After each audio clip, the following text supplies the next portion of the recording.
In fact, bago po siya opisyal na diniklarang pumanaw na si Manong Jo, may nag-text sa akin, may nag-message. Hindi maganda ang kalagayan ni Manong Jo. Ito, tauhan ito ni Tofer, Congressman Tofer. And after a few minutes, nakita ko na lang sa news na Speaker Joe De Venecia passed away. Siyempre, unang-una kalungkutan. Mamimiss mo kasi si Manong Jo sa kalagayan ng Pilipinas ngayon. Sorry, ayaw kong dagdagan ng politika to, but that's a given reality. Mamimiss mo yung kanyang liderato. Di ba? Yung bangayan, yung alipustahan, yung personalang politika. Nakalimutan na yung pangbansa, yung para sa Pilipinas, para sa Pilipino. Si Manong Jo hindi mawawala sa landas na yon. Hindi mawawala sa landas na yon. Hindi mangyayari yung mga anomalya ng flood control sa ilalim ni Speaker Jo. Kasi kay Manong Jo bilang Speaker ng House of Representatives, alam naman niya yung national budget para sa ikabubuti ng ating bansa, kabisado rin niya yung budget ng bawat congressman para sa ikabubuti naman ng kanilang distrito. So, malinaw sa kanya yung percentage 70% national government, 30% congressional at local government.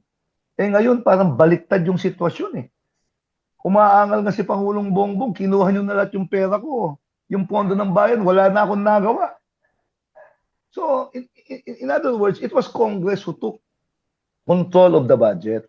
Nawala yung national perspective, yung pang-Pilipino, yung pang-Pilipina sa ating budget. This will never happen under a Joe De Venecia leadership. Yun, malinaw sa akin yun. Dati, nung nasa Congress kami, siyempre, may administrasyon, may oposisyon. Pero Manong Jo can talk to the opposition. Kaya niyang itulak yung national agenda na sinusuportahan ng oposisyon. Kasi si Manong Jo is a very principled man. Yung mga batas na ipinapasa, hindi naman para sa kanya, alam niya yun. Kundi sugpuin yung problema ng 12-hour brownout. Yung masamang ekonomiya ng Pilipinas. Kaya sabi nga ni Pangulong Ramos at saka si Pangulong Jo, we will become the next tiger economy in Asia. Di ba? Ayaw nilang kolela tayo. Gusto nila nasa mataas na baitang tayo ng buong Asia. And nung tumama yung Asian crisis na tinatawag, bumagsak lahat ang ekonomiya halos ng Asia. Pilipinas yung natirang matibay. Hindi tayo masyadong naapektuhan.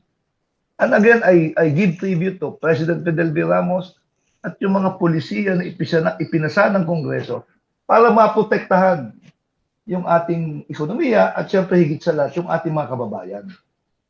So, yun, hindi tayo masyado na-apektuhan. Again, leadership. Leadership, good leaders, good characters. Good characters, good person. Yun lang, si Manong Jo para sa akin. So, doon nanggagaling yung lungkot ko. Doon nanggagaling yung sama ng loob ko. Bakit wala na si Manong Jo? In fact, palabiro talaga itong si Manong Jo. Nung birthday niya, nagkita kami, nakaupo Hindi ko naman alam na may misa. So nilapitan ko. Sabi niya, Nani. Sabi niya, pag tumakbo kang presidente, campaign manager mo ko it was not what he said. Sabi kasi nila, hindi na nakakakilala si Manong Jo because of his sickness. And yet, nung nakita niya ako, sabi niya, Nani. So, nakatanim sa isipan ni Manong Jo. Siguro, yung mga naging kaibigan niya, yung mga naging loyal sa kanya. Di ba? Kahit hirap na siya, naalala rin mo. Siguro, paraan din yun ng pagpapasalamat.